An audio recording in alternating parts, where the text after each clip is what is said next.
Welcome back to Grim Captivation, my paranormal podcasts. And today is the second installment, so to speak, of me reading spooky stories for the spooky season. Today, I chose to read from The Telltale Heart by Edgar Allan Poe. True, nervous, very, very dreadfully nervous I had been and am. But why will you say that I am mad? The disease had sharpened my senses, not destroyed, not dulled them. Above all, the sense of hearing acute. I heard all things in the heaven and in the earth. I heard many things in hell. How then am I mad? Hearken, and observe how healthily, how calmly, I can tell you the whole story. It is impossible to say how first the idea entered my brain, but once conceived, it haunted me day and night. Object there was none. Passion there was none. I loved the old man. He never wronged me. He had never given me insult. For his gold I had no desire. I think it was his eye. Yes, it was this. He had the eye of a vulture, a pale blue eye with a film over it. Whenever it fell upon me, my blood ran cold, and so by degrees, very gradually, I made up my mind to take the life of the old man, and thus rid myself of the eye forever. Now this is the point. You fancy me mad. Madmen know nothing, but you should have seen me. You should have seen how wisely I proceeded, with what caution, with what foresight, with what dissimulation I went to work. I was never kinder to the old man than during the whole week before I killed him. And every night, about midnight, I turned the latch of his door and opened it, oh so gently. And then, when I had made an opening sufficient for my head, I put in a dark lantern, all closed, that no light shone out, and then I thrust in my head. Oh, you would have laughed to see how cunningly I thrust it in. I moved it slowly, very, very slowly, so that I might not disturb the old man's sleep. It took me an hour to place my whole head within the opening so far that I could see him as he lay upon his bed. Ha! Would a madman have been so wise as this? And then, when my head was well in the room, I undid the lantern cautiously, oh so cautiously, for the hinges creaked. I undid it just so much that a single thin ray fell upon the vulture eye. And thus I did for 7 long nights, every night just at midnight. But I found the eye always closed, and so it was impossible to do the work. For it was not the old man who vexed me, but his evil eye.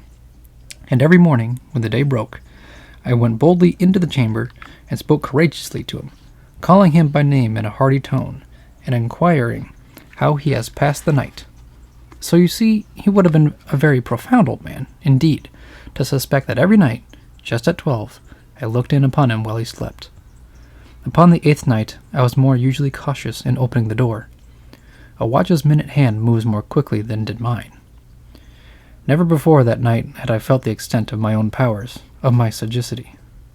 I could scarcely contain my feelings of triumph. To think that there I was, opening the door, little by little, and he not even to dream of my secret deeds or thoughts. I fairly chuckled at the idea, and perhaps he heard me, for he moved on the bed suddenly, as if startled. Now you may think that I drew back, but no. His room was as black as pitch with thick darkness, for the shutters were fastened, through fear of robbers. And so I knew that he could not see the opening of the door, and I kept pushing it on, steadily. I had my head in, and was about to open the lantern, when my thumb slipped upon the tin fastening, and the old man sprang up in bed, crying out, "Who's there?" I kept quite still, and said nothing. For a whole hour I did not move a muscle, and in the meantime I did not hear him lie down. He was still sitting up in the bed, listening, just as I have done, night after night, hearkening to the death watches in the wall. Presently I heard a slight groan, and I knew it was the groan of mortal terror. It was not a groan of pain or of grief, oh no. It was the low, stifled sound that arises from the bottom of the soul when overcharged with awe. I knew the sound well. Many a night, just at midnight, when all the world slept, it has welled up from my own bosom, deepening, with its dreadful echo, the terrors that distracted me. I say I knew it well. I knew what the old man felt, and pitied him, although I chuckled at heart. I knew that he had been lying awake ever since the first slight noise, when he had turned in the bed. His fears had been ever since growing upon him. He had been trying to fancy them causeless, but could not. He had been saying to himself, "It is nothing but the wind in the chimney. It is only a mouse crossing the floor." Or, "It is merely a cricket, which has made a single chirp." Yes, he had been trying to comfort himself with all those suppositions, but he had found all in vain. All in vain. Because death, in approaching him, had stalked with its black shadow before him and enveloped the victim. And it was the mournful influence of the unperceived shadow that caused him to feel, although he neither saw nor heard, to feel the presence of my head within the room. When I had waited a long time, very patiently, without hearing him lie down, I resolved to open a very, very little crevice in the lantern. So I opened it. You cannot imagine how stealthily, until at length a simple dim ray, like the thread of a spider, shot out from the crevice and fell upon the vulture eye. It was open, wide open, and I grew furious as I gazed upon it. I saw it with perfect distinctness, all a dull blue, with a hideous veil over it that chilled the very marrow in my bones. But I could see nothing else of the old man's face or person, for I had directed the ray, as if by instinct, precisely upon the damned spot. And have I not told you that what you mistake for madness is but over-acuteness of the sense? Now I say, there came to my ears a low, dull, quick sound, such as a watch makes when enveloped in cotton. I knew that sound well, too. It was the beating of the old man's heart. It increased my fury, as the beating of a drum stimulates the soldier into courage. But even yet I refrained and kept still. I scarcely breathed. I held the lantern motionless. I tried how steadily I could maintain the ray upon the eye. Meantime, the hellish tattoo of the heart increased. It grew quicker and louder every instant. The old man's terror must have been extreme. It grew louder, I say, louder every moment. Do you mark me well? I have told you that I am nervous. So I am. And now at the dead hour of the night, amid the dreadful silence of that old house, so strange a noise as this excited me to uncontrollable terror. Yet for some minutes longer I refrained and stood still. But the beating grew louder, and I thought the heart must burst. And now a new anxiety seized me. The sound would be heard by a neighbor. The old man's hour had come. With a loud yell, I threw open the lantern and leaped into the room. He shrieked once only. In an instant I dragged him to the floor and pulled the heavy bed over him. I then smiled gaily to find the deed so far done. But for many minutes the heart beat on with a muffled sound.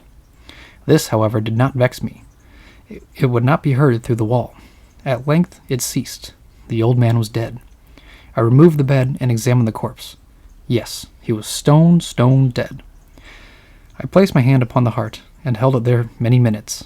There was no pulsation. He was stone dead. His eye would trouble me no more.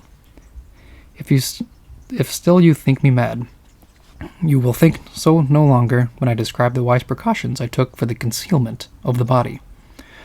The night waned, and I worked hastily, but in silence. First of all, I dismembered the corpse. I cut off the head and the arms and the legs. I then took up 3 planks from the flooring of the chamber and deposited all between the scantlings. I then replaced the boards so cleverly, so cunningly, that no human eye, not even his, could have detected anything wrong. There was nothing to wash out, no stain of any kind, no blood spot whatsoever. I had been too wary for that. A tub had cut all. Ha! When I had made an end of these labors, it was 4 o'clock, still dark as midnight. As the bell sounded the hour, there came a knocking at the street door. I went down to open it with a light heart, for what had I now to fear? There entered 3 men, who introduced themselves, with perfect suavity, as officers of the police. A shriek had been heard by a neighbor during the night. Suspicion of foul play had been aroused. Information had been lodged at the police office, and they, the officers, had been deputed to search the premises. I smiled, for what had I had to fear? I bade the gentleman welcome. The shriek, I said, was my own in a dream. The old man, I mentioned, was absent in the country. I took my visitors all over the house. I bade them search well. I led them at length to his chamber. I showed them his treasures, secure, undisturbed. In the enthusiasm of my confidence, I brought chairs into the room and desired them there to rest from their fatigues, while I myself, in the wild audacity of my perfect triumph, placed my own seat upon the very spot beneath which reposed the corpse of the victim. The officers were satisfied. My manner had convinced them. I was singularly at ease. They sat, and while I answered cheerily, they chatted on familiar things. But ere long, I felt myself getting pale, and wished them gone. My head ached, and I fancied a ringing in my ears. But still they sat, and still chatted. The ringing became more distinct. It continued, and became more distinct. I talked more freely to get rid of the feeling, but it continued and gained definiteness, until at length I found that the noise was not within my ears. No doubt I now grew very pale, but I talked more fluently and with a heightened voice. Yet the sound increased, and what could I do? It was a low, dull, quick sound, much such a sound as a watch makes when enveloped in cotton. I gasped for breath, and yet the officers heard it not. I talked more quickly, more vehemently, but the noise steadily increased. I arose and argued about trifles, in a high key and with violent gesticulations, but the noise steadily increased. Why would they not be gone? I paced the floor to and fro with heavy strides, as if excited to fury by the observation of the men, but the noise steadily increased. Oh God, what could I do? I foamed, I raved, I swore. I swung the chair upon which I had been sitting, and grated it upon the boards, but the noise arose over all and continually increased. It grew louder, louder, louder, and still the men chatted pleasantly and smiled. Was it possibly they heard not?